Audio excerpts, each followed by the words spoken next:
Okay, so today is Monday, November the 6th, 2023. And this morning, I wanted to talk about what it really means to have an exalted Venus. Now, there are a lot of myths, a lot of, I wouldn't say superstitions, but generalizations of what it means when a planet is in exaltation or in quote unquote debilitation. And I think to really understand these kind of things, one should get a proper exposure or proper experience to the outside world and to what the stars and the planets and the object actually look like in the sky. And especially a tool that would help you is Stellarium. It's a software, it's on the web. You can just get it as stellarium-web.org, and it's free. But on a phone, you can even download a free app called Stellarium. And I'm not sponsored or anything. It's just something I use, and that has really helped me personally to understand the planets better as well. So now, first of all, Venus, the planet Venus, is said to exalt at about 29 degrees of Pisces. Now, mind you, this is 29 degrees of sidereal Pisces, because actually exaltation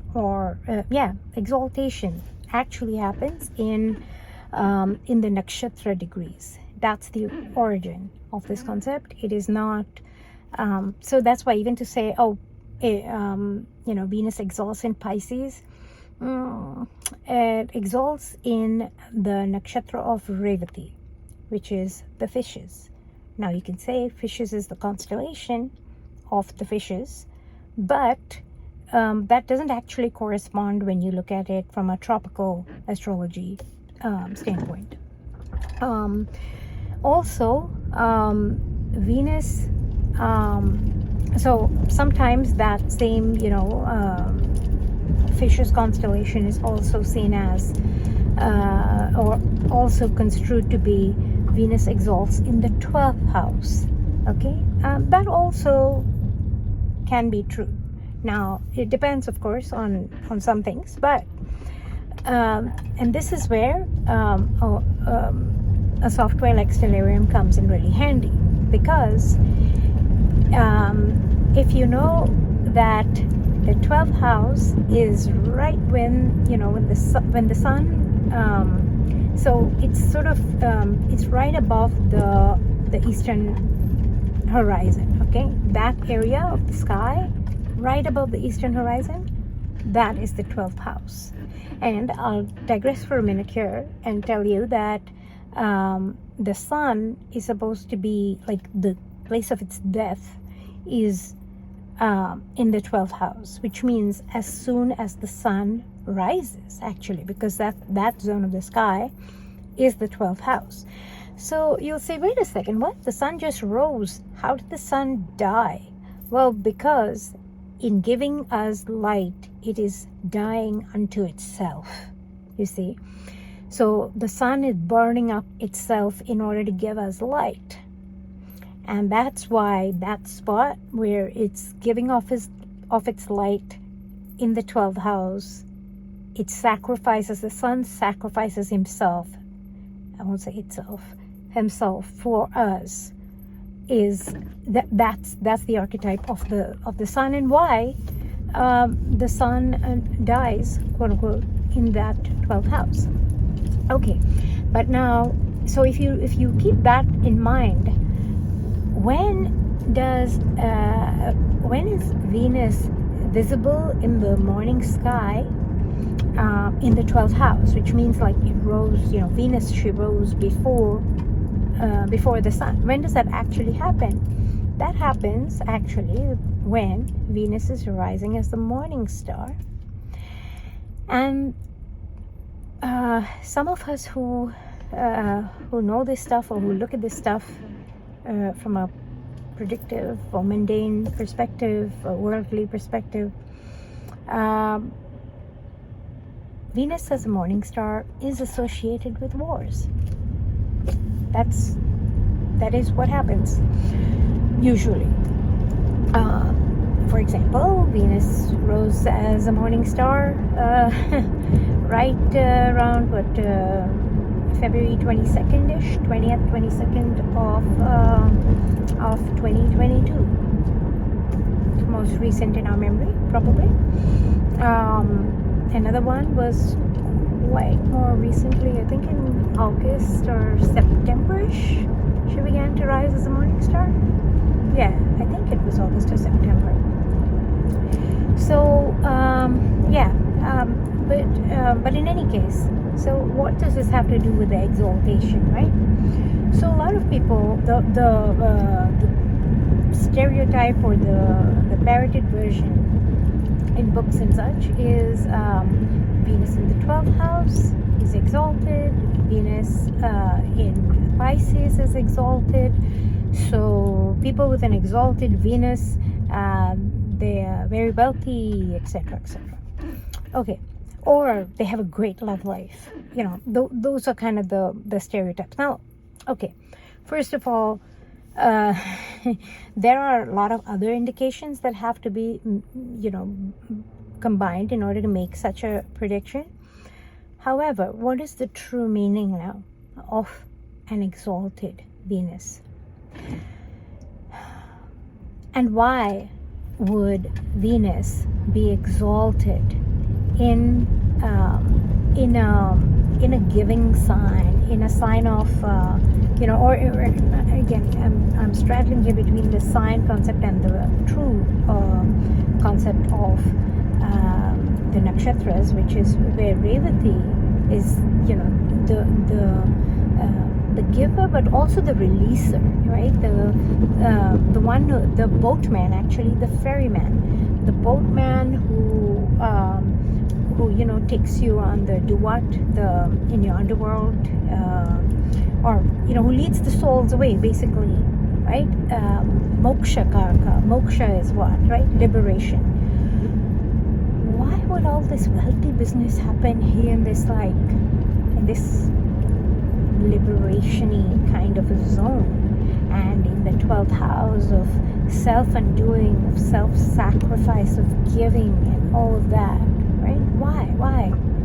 Okay, well, so Venus is first of all the real word there is the karka, but a karka really is the doer, the one who makes, the one who does the doing of that action, right? So Venus is the karka, is a moksha karka, but what vidya, what knowledge, what wisdom does Venus actually have? And actually, wait, the Ketu is more like the moksha marga karka, which means the path to liberation. But let me stay on Venus here for a second, not sidetrack into many more planets. But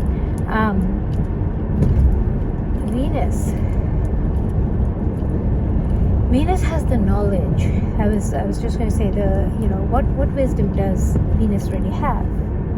Venus has the knowledge of resurrection. Venus has the knowledge of regeneration.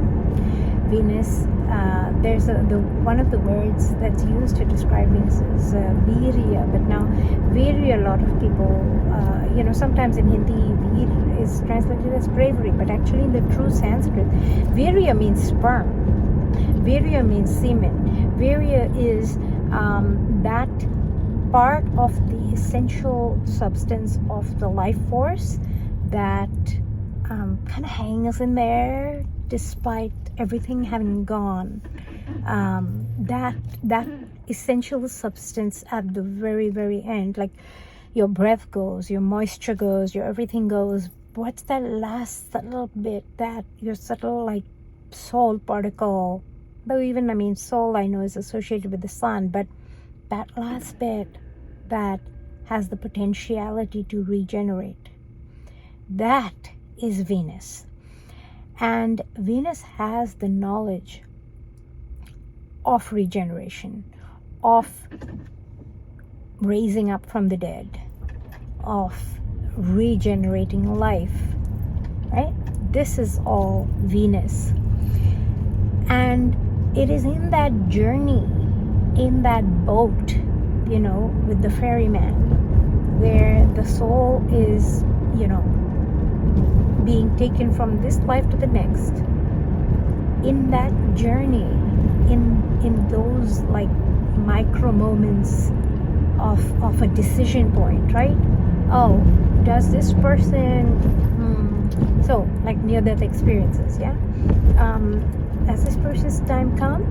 Or no, it's not their time yet. They have to regenerate, go back. Those things, those are the, that is the true wealth of life, in a way.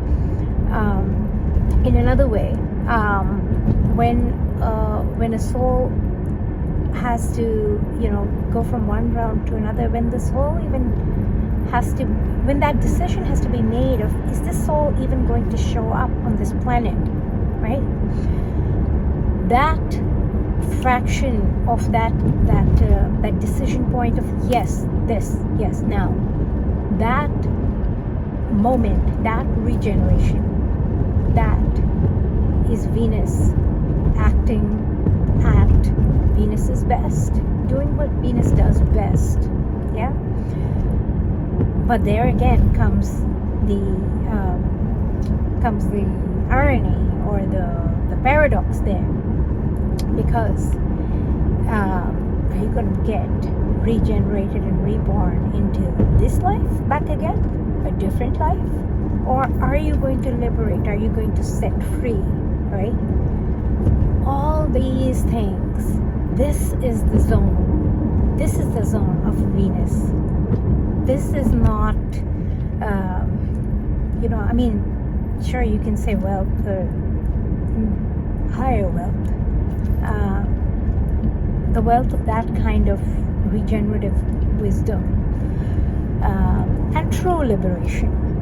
Yeah. Now, you could say, hey, you know, who has the most freedom on this planet? Yeah, wealthy people, or people who have the freedom to go anywhere they please, do anything they please, say anything they please. That is wealth, right? So that too is liberation. Now, so that's why, I mean, the whole, you know, Venus in the 12th house of giving, of self-undoing, of giving away. Because when you regenerate, what, like, I mean, yes, you're regenerating yourselves, but when you are regenerating, you are also scruffing off the old dead cells, so to speak. If you just stayed in stasis the whole damn time, then you would not exactly be regenerating anything, right? You'd be in stasis, you'd be stuck. And now I'll go sort of a little bit into this quote unquote where Venus is debilitated, but the real word is niche, which means the niche is like deep or down, deep down. Where is Venus deep down? In the nakshatra of Chitra, which is in between, you know, a little bit in Virgo, a little bit in Libra, of the sidereal zodiac, which is like, I think, n degrees of Libra tropically. But forget the zodiac for a bit. It's the nakshatra of Chitra. And Chitra is very much all about substance, you know, substance and form and making manifest, right? And now if you think about it in terms of like what Venus is good at, right? Venus wants to regenerate. But now when something is already in its like fully established full form, that's when it's already in its most solid, right? You're not going to have any regenerating happening. I mean, you could, but then you're not sort of staying in form, right? Because in that form and that substance, like for example, you don't want a form that's already established, a structure that's already established. You don't want that one like changing around on you, like regenerating on you every 2 seconds. So in that state of things being very solid and set up already, in the heart of the whole thing that is already set up in its ways, that's not where Venus does so well. And that is why Venus is exalted in Revati and Nietzsche, in the depth of its substance form in Chitra. Now there's another one too where Venus finds directional strength. Venus finds directional strength in the 4th house. The 4th house, so that's like, if you think about a day, the 4th house is like in the dark of night, in the depth of night. Actually more like right before midnight, or not clock midnight, true midnight. The true time between sunset and sunrise, like the hour and a half before that time. That is when Venus finds directional strength, and Venus is said to be directionally weak in that high noon type of area, where Venus is like quite exposed out there in the like high noon, meaning bright sunshine up there. That's where Venus is said to be directionally weak, or like big bulb is under the beams, under the midnight time frame. But I will go into the reasons for that one on a different day. But thank you for listening, and let's see. I'm not sure when I'll make another video, but if you have any other questions about planets or about money, because I do enjoy talking about monetary topics as well, feel free to ask as a comment, and I will do my best to answer. Take care. Bye.